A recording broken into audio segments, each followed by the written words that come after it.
For the very first time, we are hearing from police about what happened during that officer-involved shooting near the UC campus. Radio traffic from that night was released to us just minutes ago. Listen in. Is this a police officer did the shooting, or is this someone else? Yeah, the police officer. In a report issued within the last hour, the officer says he was forced to shoot. A second officer saying that Ray Tensing, the officer in question, was dragged by the suspect's vehicle. That's just a taste of what we're learning from this report. That's right, and as promised, we are on your side with every breaking detail in this investigation as it continues. Our Tom McKee continues our coverage right now with the officer's side of the story and new information from the prosecutors. Tom?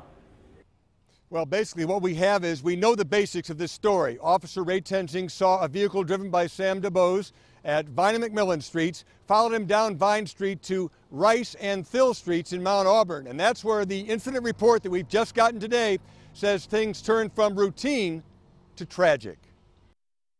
The report of UC Officer Eric Weibel says he was on patrol Sunday when he heard Officer Ray Tensing screaming over the radio, "Shots fired, shots fired."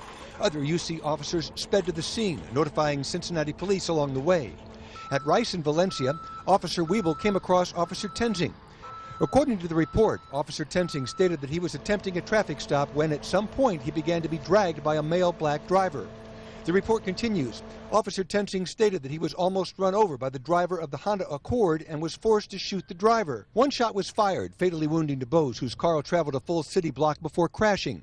Officer Tensing complained of left arm pain at the scene, and his colleagues noticed that the back of his pants and shirt looked as if it had been dragged across a rough surface. At that point, Officer Tensing was taken to UC Medical Center for treatment. Now, Officer Tensing was wearing a body camera that night, and video from that incident has been turned over to the Hamilton County Prosecutor's Office. A grand jury today began preliminary review of that information, which we purport to believe contains a review of that video. Of course, the DuBose family and many civic organizations do not want any delays. They want that tape released right now so everybody can see exactly what has happened, and that's been the pattern of most officer-involved shootings or other serious crimes in the city for quite some time. But Joe Dieters says he's not going to release it. He says the law is on his side, and to release it, he says, would taint the grand jury process. He'll release it at some point, but not right now, according to a statement earlier today.